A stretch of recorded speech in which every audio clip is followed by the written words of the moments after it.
જય મુરલીધર ડાયરાને. આજે મોજીલા ડાયરાને મારે થોડીક દુહાની વાત કરવી. દુહો દસમો વેદ નામની મારી પાસે એક ચોપડી આવી હતી, જે કવિ દાદના દીકરા જીતુદાન ગઢવીએ મારા મિત્ર કાનાભાઈ ગડચરને આપી હતી. કાનાભાઈ ગડચરે મને આપી હતી. કાનાભાઈ ગડચર કોર્ટમાં નોકરી કરે, મળવા જેવા માણસ. દુહામાં મિત્રો શબ્દ ચાર જ હોય, પણ કાળજા વિધિન હોહારા નીકળી જાય ને એને દુહો કહેવાય. કેટલા શબ્દ ચાર જ હોય, પણ કાળજા તમારા વિધિન હોહારા નીકળી જાય. એવી મારી પાસે ચોપડી આવી હતી, દુહો દસમો વેદ.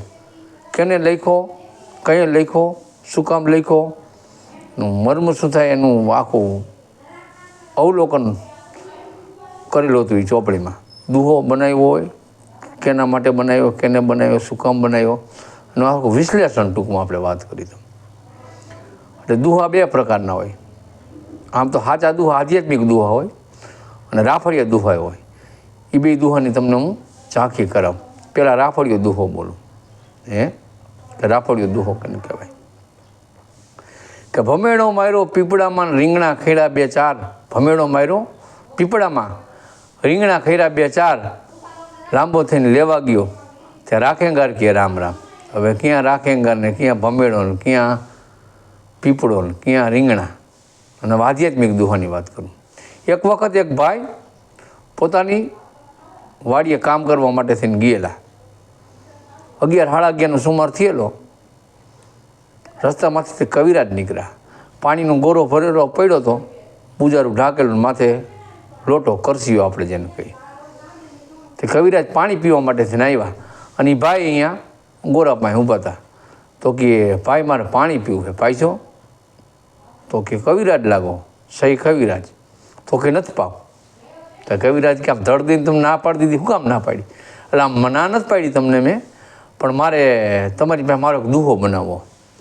દુહો તમે બનાવી દો એટલે તમને પાણી પાવ. તો કવિરાજ કે બનાવી દો, એમાં હું એમ નહીં કહે.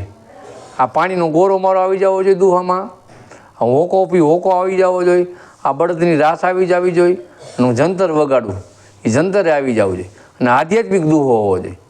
પછી કવિરાજ દુહો બનાવે. હું આધ્યાત્મિક દુહાની તમને વાત કરું ને, આ દુહો આધ્યાત્મિક. અને કવિરાજ દુહો કહે એ ભાઈને. શું કહે? કે હોકો રહેશે તારો હાથમાં અને ખીલીએ રહેશે રાસ. હોકો રહેશે તારો હાથમાં અને ખીલીએ રહેશે રાસ.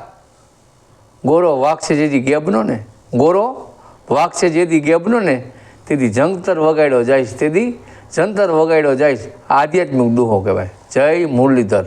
મારા વિડીયો તમને જો ગમતા હોય તો મારી ફેસબુક આઈડી અમુભાઈ 965ને ફોલો કરો, લાઇક કરો, શેર કરો અને સબસ્ક્રાઈબ કરો. ઇન્સ્ટાગ્રામ આઈડી પણ અમુભાઈ 965 અને યુટ્યુબ ચેનલ 5115 એને પણ લાઇક કરો, શેર કરો, સબસ્ક્રાઈબ કરો.